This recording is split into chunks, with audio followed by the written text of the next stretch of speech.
All right, we are now on to L4-10. All right, where we're going to import and calibrate a reference image. And the reference image in this case is of this reciprocating saw.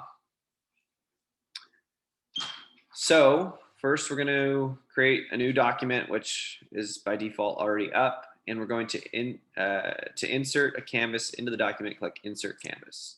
So insert's up here, Canvas. And I'm going to go insert from my computer because it's not in the cloud yet. And in the lesson 4 Fusion files folder, you'll see that we have the saw image, which is a PNG file. Okay, now they want us to put it onto the XY plane. So highlight XY and, excuse me, top-down view. If we zoom in, here it is. If you look at the canvas control panel, there's all kinds of different controls that you can input. For now, they're going to have us just click OK, and we'll come back to it.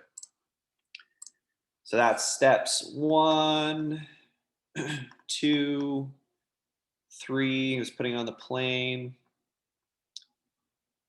Okay. Notice the inserted image is very small.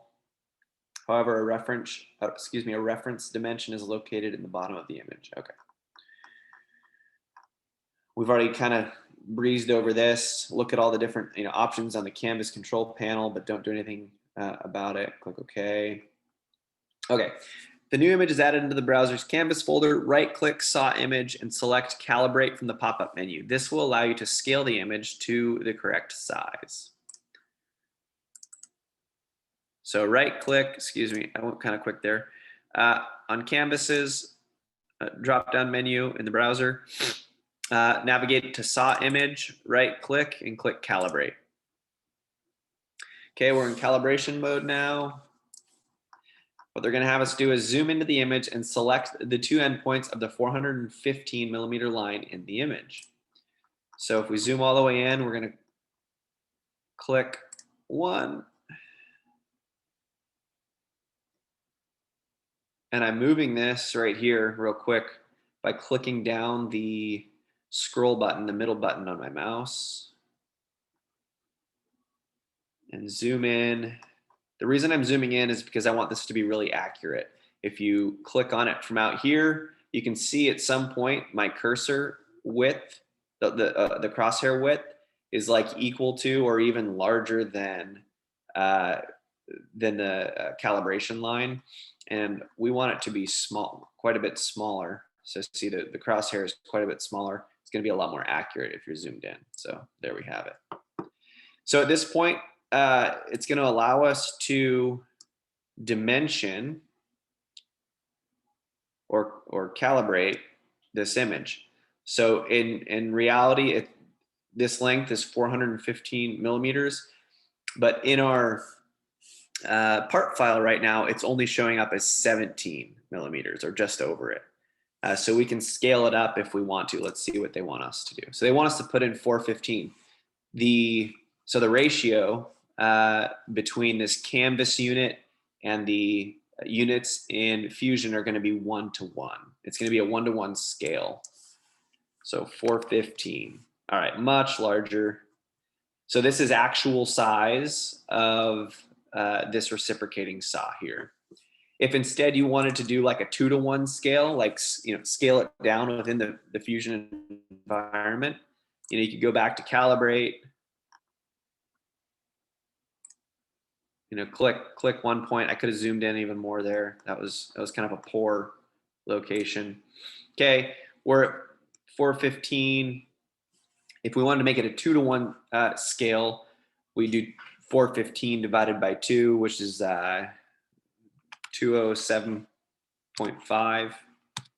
Okay, now this is a half scale representation of the reciprocating saw. Let's go back though. We want it at 415.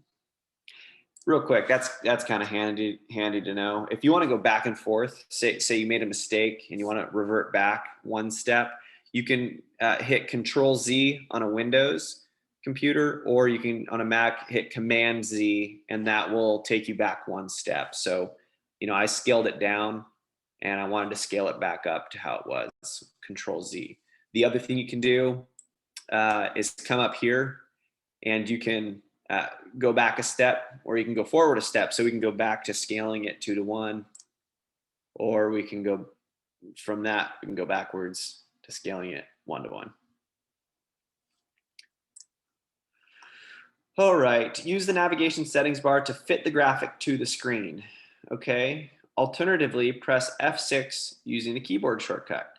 The inserted graphic, this now appropriately scaled accordingly to the measurement included in the graphic. That sentence didn't really make sense, but they're telling us zoom fit, and that just gets it centered and fitting in your user interface, your canvas. Okay.